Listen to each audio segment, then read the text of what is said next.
advantage sa mga Kristohanon. Mga Kristohanon nga nakasabot sa pagpangalaga. Hallelujah. Tultulan sa Ginoo ang tao sa iyang pagalaktan. Nindot tugas na ninduta.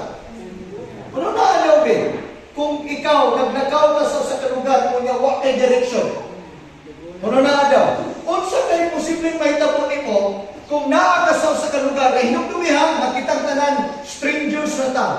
Unsay strangers? Langyaw. Meaning, wak ta kabalo, asa ta. Meaning, abot pasabot, wak tay idea, asa ta, ali paingon kay langyaw naman ta. Wala tay idea. Apan na ay Diyos nagsaad na tultulan kaniya sa atong pagalangkan. Usa sa perfect example si Abraham. Ngano si Abraham gitawag siya a man of faith. A man of faith. Amahan siya sa pagtuo. In the Bible, si Abraham, he don't even know where he goes, but because he believed God. Amen? Si Abraham, in the Bible, wa sa kabalo asa kadulong. Apan tungod kay mituo sa Dios, o ang Dios mo iyang gisaligan nga mohatag direction. O tungod nga na usay ka po ni Abraham. Ingon ang Bible, si Abraham samtang naglakaw siyang journey, then God keep him blessed. While he walks going somewhere in different nation, wa sa nasay asa sa padulong, pero naglakaw lang siya.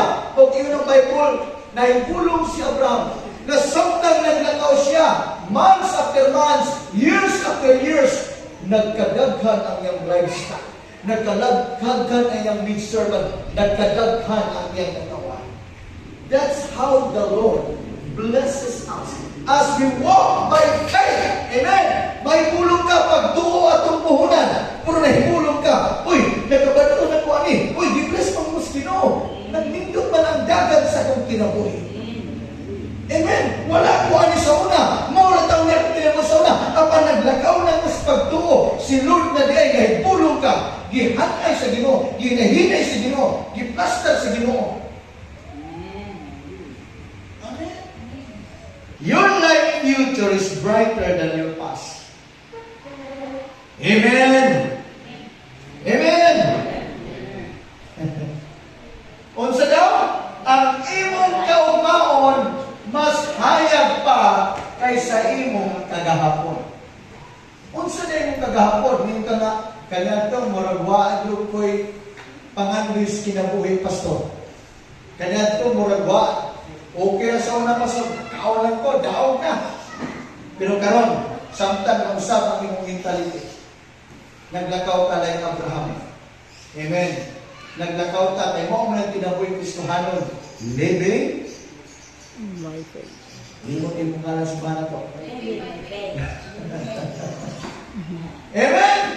Amen. Isa to, malimot ako.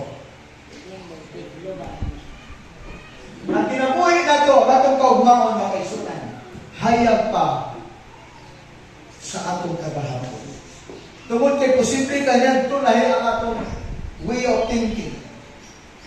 Para na to, kaya to, marupin ka nga, okay man kung pinto ka. Kulay mo lang, okay naman eh, mahala na lang ko.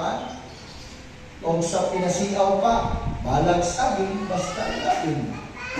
Kaya po. Pero, kada kaklase ng mentality, mura na, sila pa, tinapula na nga pangunahon na. Huwag ka na nandoy. Kinsa ba din ko'y pangandoy? Taas na mo.